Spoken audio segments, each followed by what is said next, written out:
चुनाव गुजर गया और चुनाव के गुजरने के बाद भी मुसलमानों के इश्यूज उठाने में, नाम लेने में डरते हैं। मेरा अपना कहना यह है कि जो आज ये यहाँ पर, वो ठीक है, कॉन्फ्रेंस होती है, लोग बोलते हैं, उसका एक मैसेज जाता है, वो काम मुकम्मल हो गया, वो तो हो गया काम मुकम्मल। लेकिन डिस्कशन में जो ये मौजू है, मौजू पे शायद ही 10% डिस्कशन रहा मैक्सिमम। क्या सूरत हाल है और क्या लाहे अमल? सूरत हाल सबको पता है, लाहे अमल क्या है? चुनाव के बाद आप कर रहे हैं, तो चुनाव में क्या हुआ आपको पता है। ये पुकार सारे जहां में थी, लो सहर हुई, लो सहर हुई। बड़े खुश हैं हम, लोग भी खुश हैं कि 303 से 240 आ गए। हम खुश तो हैं यकीनन, 30 घट गए, लंगड़ी सरकार बन गई। लेकिन लंबा चलेगा 5 साल, मेरा मानना यह है। खैर छोड़िए उसको, अल्लाह कह रहा है कि बसा के छटके, मेरा मुझे जादू आता तो मैं यूं जादू करके छटका देता। लेकिन ये पुकार सारे जहां में थी। अदीप भाई, नहीं, मैं बस, ये पुकार सारे जहां में थी। लो सहर हुई, लो सहर हुई, मेरे आशियां से धुआं उठा तो मुझे भी इसकी खबर हुई। लिंचिंग हो गई, सहारनपुर में लिंचिंग हो गई, अलीगढ़ में लिंचिंग हो गई, मध्य प्रदेश में ज्यादतियां हो रही हैं, बुलडोजर चल गए लखनऊ के अंदर। जिनको आपने वोट दिया, किसकी जबान खुली? किसकी जबान खुली? किसी मामूली वर्कर के बोलने से कुछ नहीं होता। अखिलेश बोले, राहुल गांधी बोले, मुसलमानों से दूरी बनाने के लिए शायद तक से आपने परहेज किया। आपके मैनिफेस्टो में कहीं तस्करा नहीं आया, अकलियत का लफ्ज नहीं आया। अगर मेरी पार्टी की सरकार बनेगी तो कल मैं अपनी योजना खत्म कर दूंगा। यूनिफॉर्म सिविल कोड पे कुछ नहीं बोले, क्योंकि हमारा साया न दिखाई पड़े,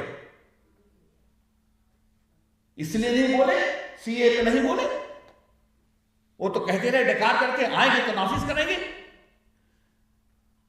आज भी हम खुश हैं। एक बात जान लीजिए,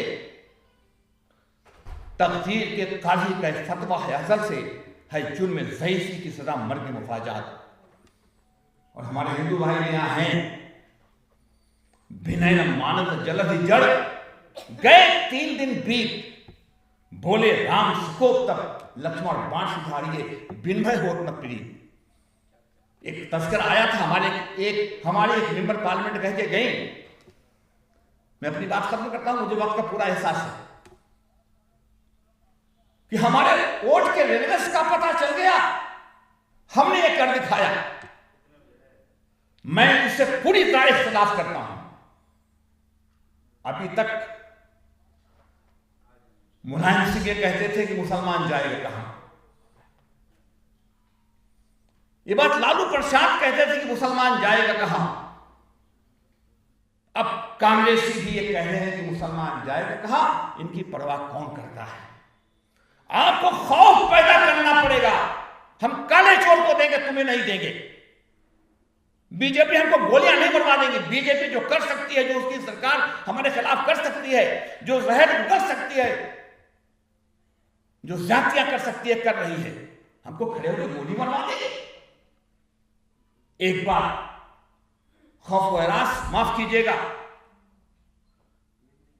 दुआओं से सहर पैदा न होगी, जरूरत है मुजाहिद की अज़ा की। मौलवी हजरात माफ कीजिएगा, अभी का मत कीजिए, अभी मत कीजिए, अभी मत कीजिए। डर और खौफ का माहौल हमने पैदा किया है। बहुत लंबी बात करनी चाहिए, लेकिन मौका नहीं है। आनंद साहब, हमको खौफ पैदा करना पड़ेगा कि टेकन इनटू ग्रांटेड हमारे वोट को न ले। अदीप भाई यहां तशरीफ फरमा है। अदीप भाई ने बड़ा फैसला किया था कि हम नोटा पे वोट देंगे। पिछले चुनाव यूपी का हो रहा था, ऐलान कर दिया था। मैंने कहा अदीप भाई, आपकी बात को मैं सही समझता हूं, सर आंखों पर, लेकिन मेरा ख्याल में शायद ये ऐलान एक बैक हो गया है और पूरे सबसे मिल के बात करके और माहौल बना के कहना चाहिए था। और लोगों ने शायद बात की कि अदीप भाई ने इस बात को किया, फिर अदीप भाई ने दूसरी कॉन्फ्रेंस करके वीडियो डाल करके वहां से हो किया। मेरा अपना ख्याल ये है कि हमको ये बताना पड़ेगा कि हमारे इश्यूज के लिए अगर आप नहीं बोलेंगे तो हम हरियाणा में आपकी मुखालफत करेंगे, हम महाराष्ट्र में आपकी मुखालफत करेंगे, हम झारखंड में आपकी मुखालफत करेंगे। हमारे वोट को टेक इनटू ग्रांटेड मत लीजिए, ये बात करनी पड़ेगी आपको। हमारा हिस्सा, ये बात सही है, मैं अपनी बात खत्म कर रहा हूं।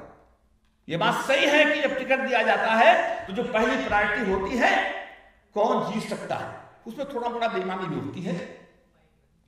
गुंडे बदमाशी चोर उचक्कों स्मगलर को इसीलिए टिकट दिया जाता है कि वोट खरीदा जाता है, वोट बिकता है,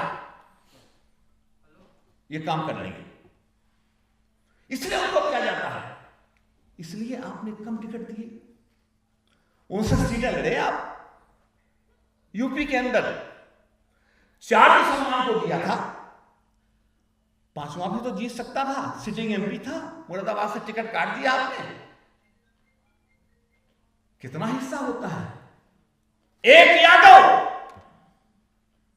2 मुसलमान, इस बुनियाद पर आपकी पार्टी खड़ी है। हमारा हिस्सा कितना है? इलेक्शन लड़ने की बात तो छोड़ दीजिए, सवाल यह पैदा होता है,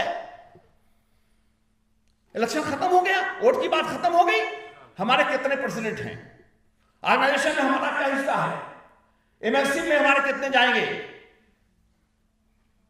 आप कहते तो हैं कि पार्टी के अंदर लड़िए, हम पीछे खड़े तो हो। मैं अपनी बात खत्म करता हूं ये कहते हुए कि आज अगर खामोश रहे तो कल सन्नाटा छाएगा, हर बस्ती में आग लगेगी, हर बस्ती जल जाएगी। सन्नाटे के पीछे से तब एक सदा ये आएगी, कोई नहीं है, कोई नहीं, कोई नहीं है, कोई नहीं। शुक्रिया बहुत।